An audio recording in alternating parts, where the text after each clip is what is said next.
Welcome to the channel Physics by IITians, where we learn physics, understand physics to crack interviews and related examinations.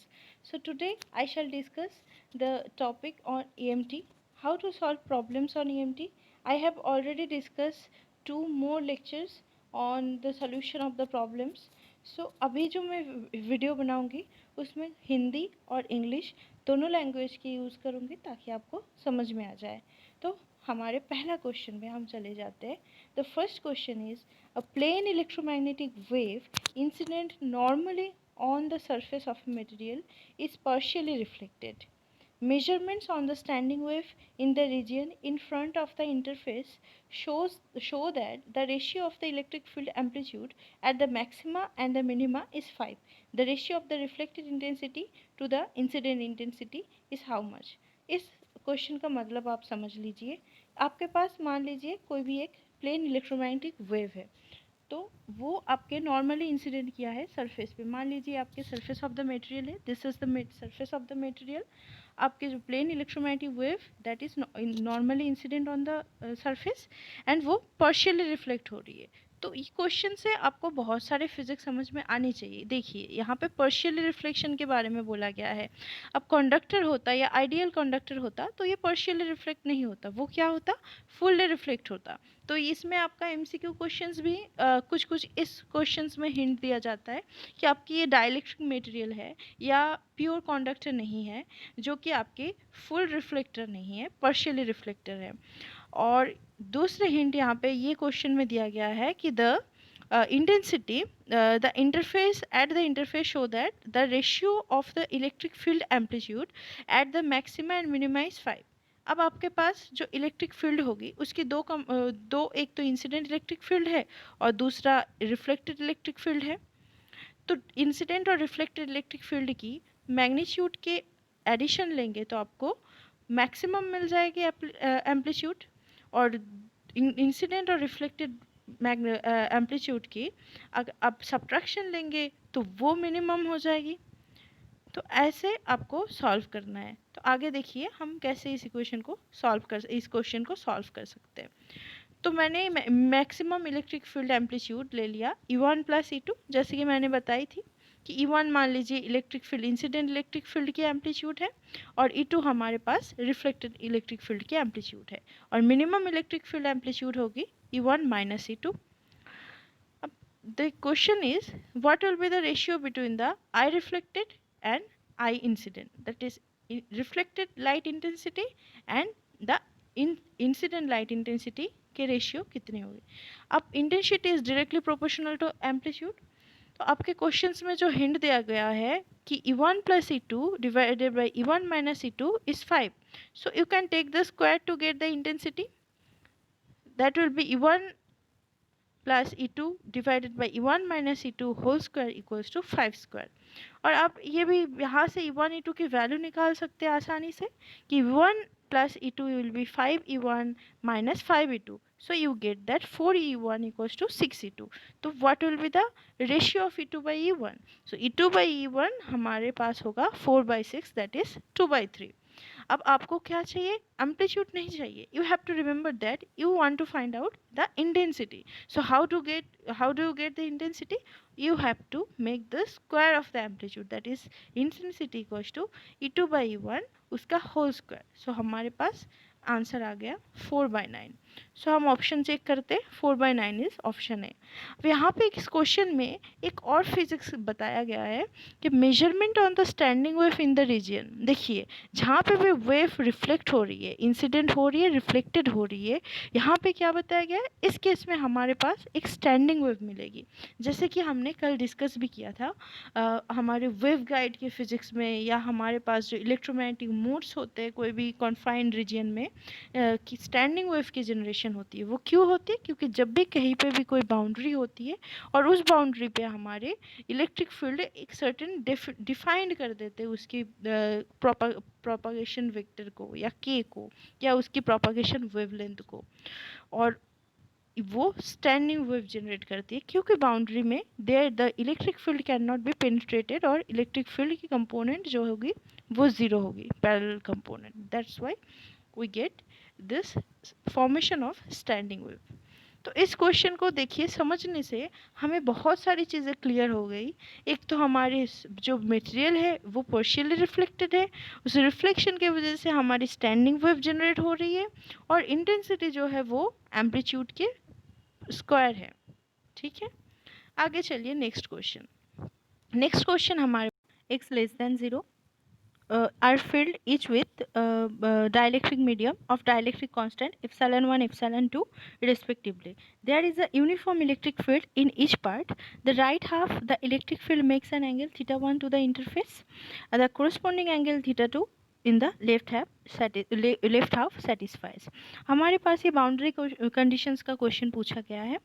तो आपके पास boundary, ध्यान दीजिए, this is your boundary, okay, this is the normal to the boundary, okay. और इस boundary में, boundary के साथ इसने थीटा 1 एंगल बनाया, इस कंपोनेंट ने, दैट इज E1 कंपोनेंट, और E2 कंपोनेंट ने बाउंड्री के साथ थीटा 2 एंगल बनाया। Now if there is any component, that is suppose I am taking this E1 component, making an angle theta 1 with the boundary, ठीक है। तो E के पास दो कंपोनेंट्स, E वेक्टर के पास दो कंपोनेंट्स होगी, one along the boundary and one perpendicular to the boundary, ठीक। अब अलोंग द बाउंड्री में आपके पास ये वाली फील्ड मिल जाएगी, और परपेंडिकुलर टू द बाउंड्री में आपके पास ये वाली कंपोनेंट मिल जाएगी, that is one will be E cos theta, it will be E cos theta and this will be E sin theta, ठीक है। तो इसको E cos theta वाले टर्म को हम E पैरेलल लिखेंगे, और sin theta वाले टर्म को हम E परपेंडिकुलर लिखेंगे। अब हम यहाँ पे हमें चेक करना है कि sin theta by cos theta मतलब E के पैरेलल कंपोनेंट्स और E के परपेंडिकुलर कंपोनेंट्स, इन दोनों डिफरेंट मीडिया में इसके चेंजेस क्या होंगे। तो वहाँ से मतलब हमें we have to find out the parallel component of E and we have to find out the perpendicular component of the E at the boundary so that we can get the answer. तो आप लोगों को एक theorem बहुत अच्छे से समझना चाहिए इस क्वेश्चन को करने से पहले। एक है हमारे पास the Stokes theorem and another is the divergence theorem. Stokes theorem में if you have a curl of the field then you can, and the curl form you can get the closed integral over f dot dl, that is curl of f dot n cap ds equals to closed integral over f dot dr, okay, or dl you can also tell. और divergence theorem बताता है कि del dot F D V equals to surface integral, that is close surface integral of F dot N cap to D S. So आपको volume integral से surface integral मिल गया, और surface integral से line integral मिल गया। अब क्यों ये दोनों स्टोक्स थ्योरम और डाइवर्जेंस थ्योरम क्यों इंपॉर्टेंट है, क्योंकि बाउंड्री कंडीशंस में हम दो कंडीशंस को चेक करेंगे इलेक्ट्रिक फील्ड की बाउंड्री कंडीशंस निकालने के लिए। One is curl of E and another is del dot E, okay. तो इन दोनों की वैल्यू हमें पता है, कर्ल ऑफ इलेक्ट्रोस्टैटिक केस में 0 होता है और डेल डॉट ई हमारे इलेक्ट्रोस्टैटिक केस में रो बाई एप्सिलॉन होता है। अब हम देखेंगे इन दोनों थ्योरम को यूज़ करके हम बाउंड्री में ई की पैरेलल वैल्यूज़ एंड ई की परपेंडिकुलर वैल्यूज़ कैसे फाइंड आउट करते हैं। फाइंड आउट करने से पहले हम फिज़िकली चीज़ों को थोड़ा सा विजुअलाइज कर लेते हैं। पहले तो हम पैरेलल कंपोनेंट्स को ढूंढते हैं। पैरेलल कंपोनेंट्स को ढूंढने के लिए हमें कर्ल ऑफ ई की यूज़ करना है। So we will get a loop, rectangular loop, जो कि हमें पैरेलल डायरेक्शन बताएगी इलेक्ट्रिक फील्ड की अलोंग द बाउंड्री। अब परपेंडिकुलर कंपोनेंट के लिए हम डाइवर्जेंस थ्योरम का यूज़ करेंगे, और उसके लिए हम एक बहुत ही छोटा सा गॉसियन पिल बॉक्स ले लेंगे जो कि हमारे परपेंडिकुलर डायरेक्शन में इलेक्ट्रिक फील्ड की वैल्यू बताएगी।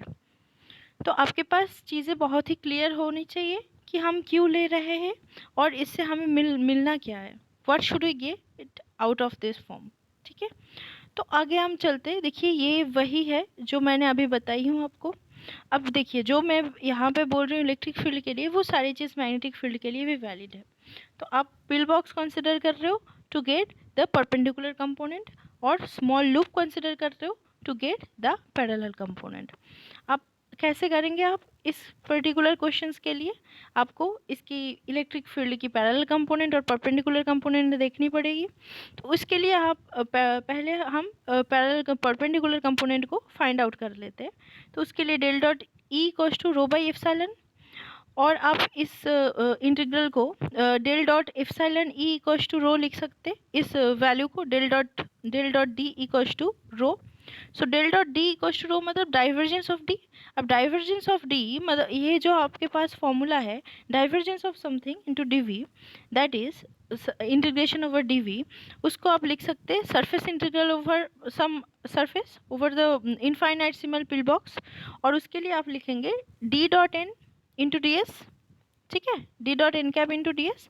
तो वही चीज़ मैंने यहाँ पे किया है, एक तो D two dot N two minus D one dot N one किया है, और जो हमारे पास rho D V that is the charge, total charge Q, वो आप क्यू बाई ए कर दो, क्योंकि आपको जो सरफेस मिला है एस, मान लीजिए D one dot S minus D two dot S equals to Q था आपके पास, तो D two dot N cap minus D one dot N cap will be Q by ए।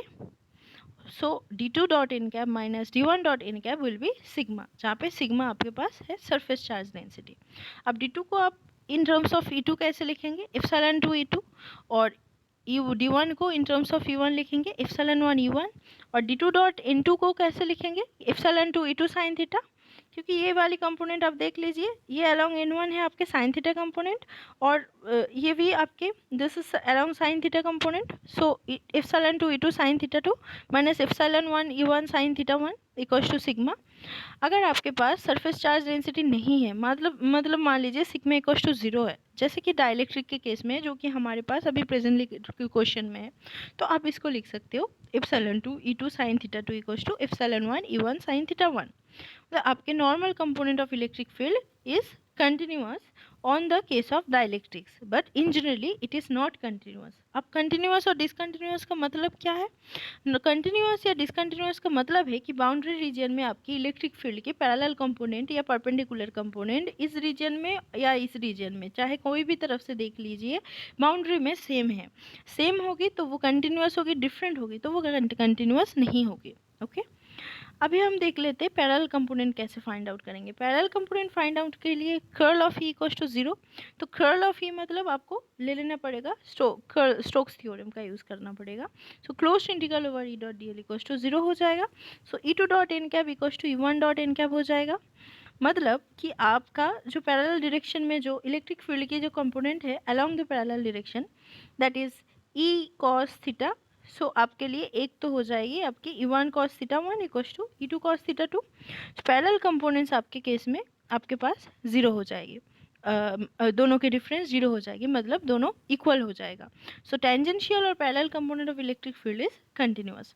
आपके पास दो इक्वेशंस है, one is for the perpendicular component and 2 is for the parallel component। इन दोनों को आप रेशियो ले लीजिए। So epsilon two E two sine theta two by E two cos theta two equals to epsilon one E one sine theta one by E one cos theta one. So we get that epsilon two tan theta two equals to epsilon one tan theta one. वही हम अगर इसी चीज़ को magnetic field के लिए करना चाहेंगे तो सेम चीज़ करेंगे। मैग्नेटिक फील्ड का भी एक पैरेलल कंपोनेंट देखेंगे, परपेंडिकुलर कंपोनेंट देखेंगे। पैरेलल कंपोनेंट निकालने के लिए स्टोक्स थ्योरम का यूज़ करेंगे, और परपेंडिकुलर कंपोनेंट निकालने के लिए डाइवर्जेंस थ्योरम का यूज़ करेंगे। और वहाँ से हमें मिलेगा मैग्नेटिक फील्ड की जो पैरेलल कंपोनेंट है वो डिसकंटिन्यूअस है, और परपेंडिकुलर कंपोनेंट है वो कंटिन्यूअस है। चलिए, मुझे लग रहा है कि आप लोगों को तो ये ऑलरेडी पता ही है, तो इस क्वेश्चन में और ज़्यादा डिस्कस नहीं करते, आगे बढ़ते हैं। और कुछ सर्टेन केसेस देख लीजिए। अगर आपके पास डाइलेक्ट्रिक इंटरफेस है तो आपके पास बाउंड्री कंडीशंस क्या होगी? डाइलेक्ट्रिक इंटरफेस में हमारे पास, हमें पता है कोई भी सरफेस चार्ज डेंसिटी रो वो जीरो हो जाएगी। तो बाउंड्री कंडीशंस में इलेक्ट्रिक फील्ड के टेंजेंशियल कंपोनेंट भी इक्वल होगा, और नॉर्मल कंपोनेंट ऑफ डी भी इक्वल हो जाएगा आपस में, और B two N equals to B one N, that is normal component of B is equal, और कोई भी सरफेस करंट डेंसिटी भी नहीं है, तो perpendicular component of B two T by mu two equals to B one T by mu one, और H two T equals to H one T.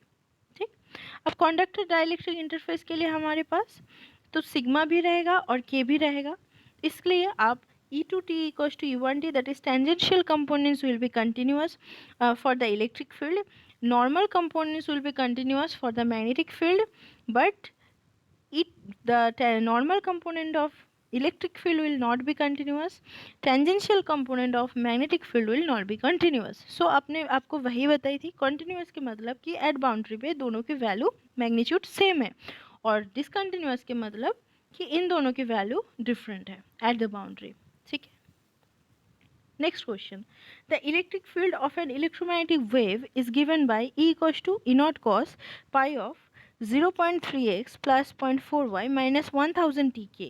The associated magnetic field is how much? So आपके पास electric field दिया गया है, आपको इससे पूछा गया है कि what will be the magnetic field associated with this electric field. पहले आप standard equation of electric field लिख लीजिए, that is E equals to E naught cos exponential iota k dot r minus omega t. ठीक है. अब इसको compare कर लीजिए, हमारे पास जो गिवन इलेक्ट्रिक फील्ड है और हमारे पास जो स्टैंडर्ड इलेक्ट्रिक फील्ड की इक्वेशन है इन दोनों के, तो आपको मिल जाएगा k dot R equals to pi into 0.3x plus 0.4y. सो आप k equals to pi into 0.3i plus 0.4j, क्योंकि k dot R equals to 0.3x plus 0.4y into pi है, तो पॉइंट k डॉट आर मतलब r की value एक बार x y z ऐसे वैरी होगी, तो फिर 0.3 इंटू एक्स मतलब आर की वही कंपोनेंट आई कैप जो होगी वही 0.3 आई कैप होगी, तभी आर के डॉट आर मतलब 0.3 आई कैप मिल जाएगा. मतलब आप इस तरह समझ लीजिए कि के डॉट आर को हम ऐसे लिख सकते के एक्स इंटू एक्स प्लस के वाई इंटू वाई प्लस के जेड इंटू जेड. सो के एक्स मतलब के एक्स इंटू एक्स मतलब 0.3x, के वाई इंटू वाई मतलब 0.4y. तो आप के एक्स को बस लिखोगे तो कैसे लिखोगे 0.3 इंटू आई कैप, के वाई को लिखोगे तो कैसे लिखोगे 0.4 इंटू जी कैप. ठीक. तो B how do you find B? B will be K cross E divided by omega. This is from Maxwell's equation. तो आप के क्रॉस ई कर दीजिए, मतलब के की वैल्यू तो आपको पता ही है, इलेक्ट्रिक फील्ड की वैल्यू भी दिया हुआ है, तो आप ऑप्शन चेक कर लीजिए. अब बस इतना, अब बस आई कैप क्रॉस जे कैप इन दोनों वैल्यू को चेक कर लीजिए कि आई क्रॉस के आपके पास माइनस जे हो जाएगा और जे क्रॉस के आपके पास प्लस आई हो जाएगा. तो अब इस ऑप्शन में चेक कर लीजिए माइनस जे प्लस आई, आपका ऑप्शन भी आंसर है. आगे चलिए, आगे नेक्स्ट क्वेश्चन करते हैं. That is a plane electromagnetic wave is propagating in a lossless dielectric. The electric field is given by E vector is E naught x cap plus az cap exponential I k naught minus ct plus x plus root 3z, where c is the speed of light in vacuum. E naught in k naught a are constants and the relative dielectric constant epsilon r and a is how much. So, electric field आपको दिया गया है, यहाँ से आपसे पूछा गया है कि इलेक्ट्रिक फील्ड से आपको रिलेटिव डाइलेक्ट्रिक कांस्टेंट कैसे मिल सकती है, और यहाँ पे जो ए इज़ अ कांस्टेंट उसकी वैल्यू निकालने के लिए बोला गया है. तो इसको आप कैसे करेंगे, पहले इलेक्ट्रिक फील्ड वेक्टर को लिख लीजिए, फिर आप स्टैंडर्ड इक्वेशन के साथ इसको कंपेयर कर लीजिए, तो आपको मिल जाएगा K equals to K naught into X cap plus root 3z cap, क्योंकि ये ओमेगा टी वाला टर्म है. ठीक है. तो ये आपके बस इतना ही आपके पास जो के डॉट आर वाला टर्म होगी. सो वहाँ से आपकी के की वैल्यू मैग्नीट्यूड मिल जाएगी, K equals to root over of 1 square plus root 3 whole square, so that is root over of 4. So K आपको मिल जाएगा 2 के नॉट. अब omega equals to K naught into C, so V equals to omega by K. So V equals to omega by K, अब omega की जगह आप के naught into सी put कर दो, और के इक्वल्स टू यहाँ पे के नॉट दिया हुआ है तो सी बाई 2 हो जाएगा आपके पास. अब आगे देखिए, एन इक्वल्स टू कितना होगा, एन मतलब refractive index is C by V, so it will be 2. So epsilon R that is dielectric constant is N square, that will be 4. एक और property of the electromagnetic wave is K dot E dot K और के dot E equals to 0. तो आप यहाँ से देख लीजिए, दिस इज योर के वेक्टर, सो के डॉट ई कर दीजिए, तो आपको मिल जाएगा 1, दिस फॉर ये वैल्यू के लिए 1 मिल जाएगी, प्लस ये वाली वैल्यू के लिए रूट 3 इंटू ए मिल जाएगी. तो आपके पास 1 plus root 3 A equals to 0 हो जाएगा. So A will be minus 1 by root 3. Option हमारे पास ऑप्शन ए आएगा आंसर. ओके, चलिए नेक्स्ट क्वेश्चन में चलते हैं. ये वाले ऑप्शन आपके पास ए आ जाएगा answer. Next question. Consider an electromagnetic wave at the interface between two homogeneous dielectric media with the dielectric constant epsilon 1, epsilon 2. Assume epsilon 2 is greater than epsilon 1 and no charges on the surface. The electric field vector E and the displacement vector D in the two media satisfy the following equations. देखिए ये भी आपके boundary value से एक problem है। दूसरा आपसे ये बताया गया है कि epsilon 2 is greater than epsilon 1, तो वहाँ से आपको एक चीज़ तो क्लियर है कि epsilon 1 by epsilon 2 should be less than 1। अब इलेक्ट्रिक फील्ड की कंपोनेंट्स को आप पहले फाइंड आउट कर लीजिए at the two different region. So electric field at 1 will be also root over E1 perpendicular square plus E1 parallel square, that is parallel और perpendicular दोनों components को आप जोड़ लीजिए, तो आपके पास इलेक्ट्रिक फील्ड की एम्पलीट्यूड मिल जाएगी E1 और E2 रीजन में, मतलब 1 एंड 2 रीजन में। सिमिलरली आप D1 D2 को निकाल लीजिए। फिर आपके पास बाउंड्री कंडीशंस को आप चेक कर लीजिए। बाउंड्री कंडीशन डाइलेक्ट्रिक मीडिया में अभी हम निकाले हैं। डाइलेक्ट्रिक मीडिया में E1 parallel equals to E2 parallel and D1 perpendicular equals to D2 perpendicular. अब E1 और D1 perpendicular parallel by epsilon 1 parallel, इससे हम यहाँ ये चीज़ लिख सकते हैं कि D1 parallel by epsilon 1 equals to D2 parallel by epsilon 2। So D1 parallel by D2 parallel will be epsilon 1 by epsilon 2 and which is given that it is less than 1, so D1 parallel is less than 1। और दूसरे हमारे पास है D1 perpendicular equals to D2 perpendicular, so we can also write that epsilon 1 E1 perpendicular equals to epsilon 2 E2 perpendicular. So E1 perpendicular by E2 perpendicular equals to epsilon 2 by epsilon 1, that is greater than 1, it is given. So E1 perpendicular is greater than E2 perpendicular. So option C will be the correct option. The option C is E2 is less than E1 and D2 is greater than E1. So we have already get that E2 is less than E1 and D2 is greater than D1. Okay friends, we have done the questions today. So I think you enjoy the video, and if you like this video and if you think that it is helpful, please share with your friends. We have our Telegram channel Physics by IITians and one another interactive channel, that is Physics by IITian officials in the Telegram. Please do follow the channel and follow our post. We post our questions regularly on YouTube, on a Telegram. So please don't forget to like our channel, don't forget to share with your friends, don't forget to subscribe, and thank you so much for your patience.